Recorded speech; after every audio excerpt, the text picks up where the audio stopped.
Hi, and welcome to another episode of Steve's Film Vault. In this episode, it's all about white balance and color temperatures. We're going to discuss how it's measured and why it's measured the way it's measured, and we're going to talk about how it affects your photos.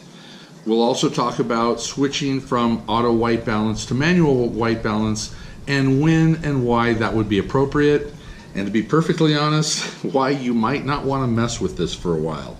Anyways, let's go ahead and get started. It's going to be hard to get into explaining white balance without first understanding color temperature. And I know I'm about to start talking about some things that might sound like science class and you're going to want to shut it off, but please don't. I'll try to make this as fun as possible, and we'll also see what we can do to help make this a little bit more understandable. Anyways, we've got to start with temperature. Now, if you are in the United States, we are all familiar with Fahrenheit. The scientific community and the rest of the world, let's face it, deals in Celsius in the metric system. There's one more system out there that is more scientifically used that is very closely related to Celsius, called the Kelvin scale. If you ever took a science class, I'm hoping that you got into Kelvin and understood Kelvin. If not, we're going to learn about it right now. First of all, Celsius is based on the degrees of water. 0 degrees Celsius, which happens to be 32 degrees Fahrenheit, is the freezing point of water. 100 degrees Celsius happens to be 212 degrees Fahrenheit, which is the boiling point of water. Now, with that understanding, Kelvin works off of that same basic scale, except for 0 degrees Kelvin is the absolute absence of any heat, absolute zero. If you look at it on a molecular basis, that means that 0 degrees Kelvin is absolutely no molecular movement whatsoever. There is no heat being generated by molecules moving at all. So that comes down to a negative 273.15 degrees Celsius. That's extremely cold. That is no molecular movement. So if you go to the Kelvin scale and you go to 273.16, that is the freezing point of water.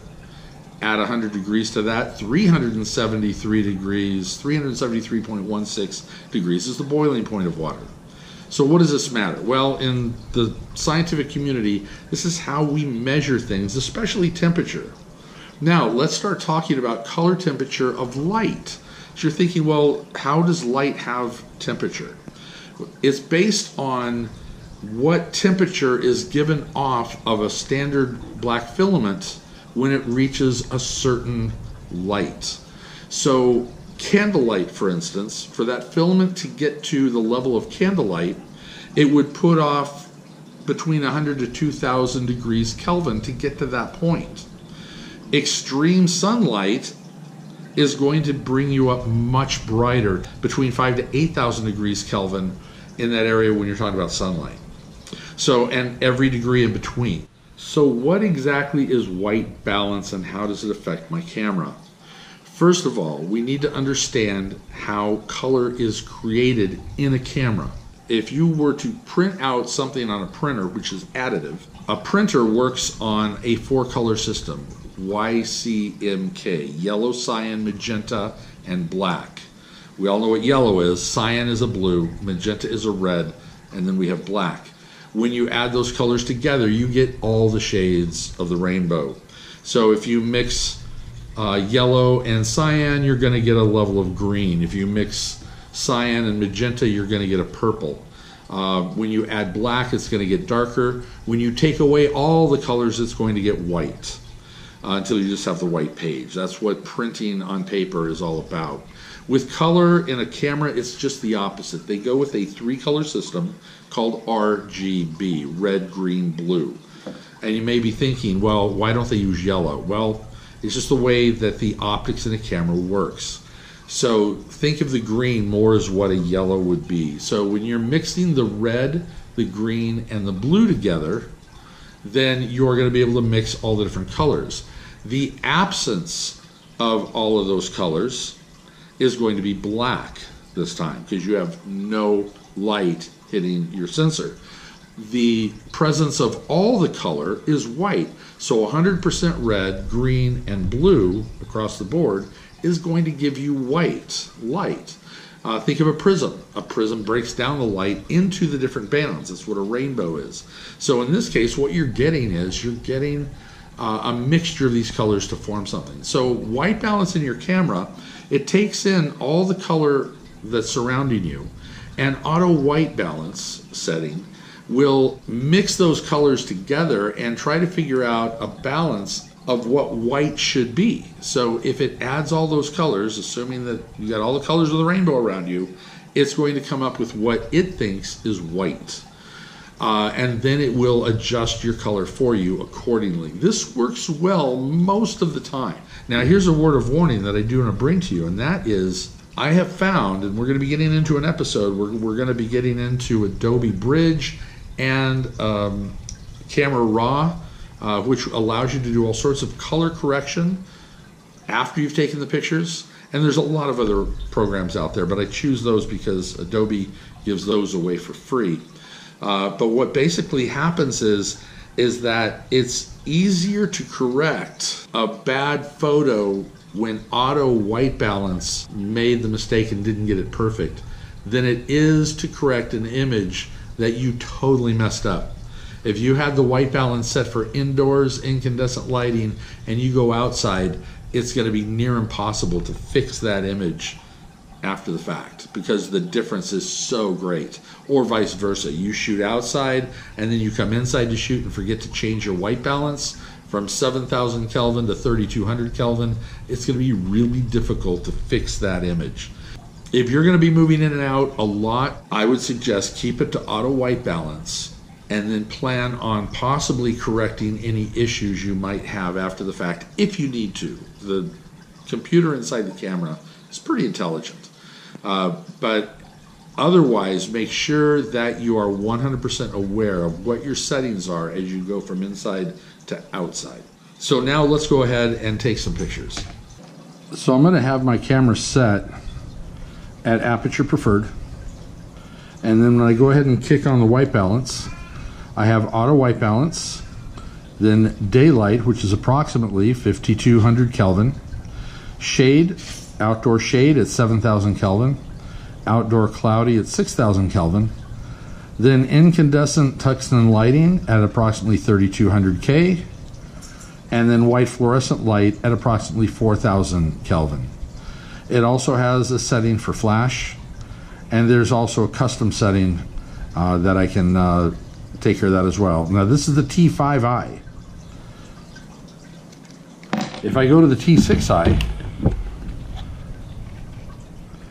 it's pretty much the same settings. I got auto white balance, daylight, shade, cloudy, tungsten, fluorescent, flash, and custom. So what we're going to do is I'm going to basically have this set just to aperture preferred because it's kind of my favorite go-to setting. And we're going to take a couple of pictures inside. The first thing I'm going to do is go with auto white balance. Then I'm going to go through and take a picture for tungsten, and just for good measure, let's do one with fluorescent, because what if I'm moving between room to room? Some rooms are tungsten, some rooms are fluorescent. I'll take one of each, and then just for fun, I will go ahead and shoot one that's in shade mode at 7,000 Kelvin. And you're going to see those images right now.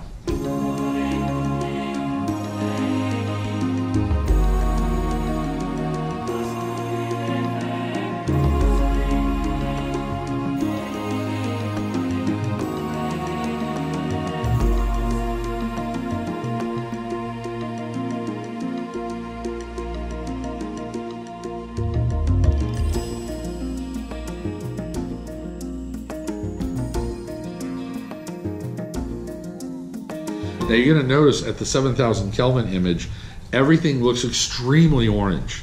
So we're going to go ahead and do an experiment outside now. So I'm going to go ahead and set my auto white balance again, make sure I'm back to auto.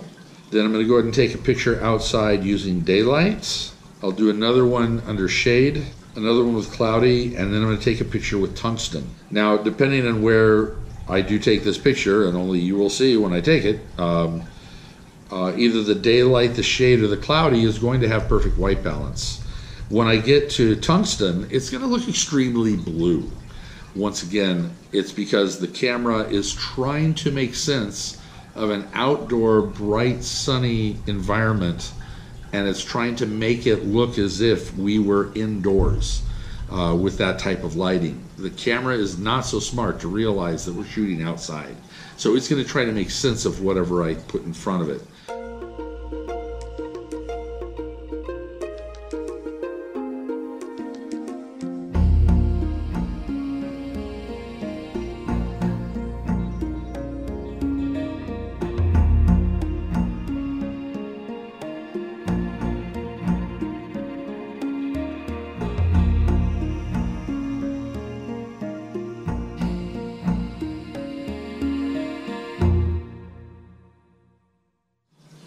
So one final thought, just remember that if you have a shot outside using the tungsten setting, that extreme blue is extremely difficult to be able to color correct no matter what software you're trying to use after the initial photo shoot. So always be mindful of where your white balance is, and when in doubt, keep it in auto. So that's it for this episode on color temperature and white balance. Remember, if you like this episode, please hit the like button. If you really like it, please subscribe. I am putting out new content every single week. Coming up over the next couple of weeks, I'm going to be posting footage on location in Mammoth Lakes, California, as well as in Lake Tahoe. Anyways, that's it. Hope you enjoyed this. Stay tuned for future episodes, and we'll see you next time. That's it for color correction. That's it for... So that's it for this episode. That's it for... What did I talk about today? Of color correction. Oh, not color correction. Color temperature. Color temperature. Color temperature.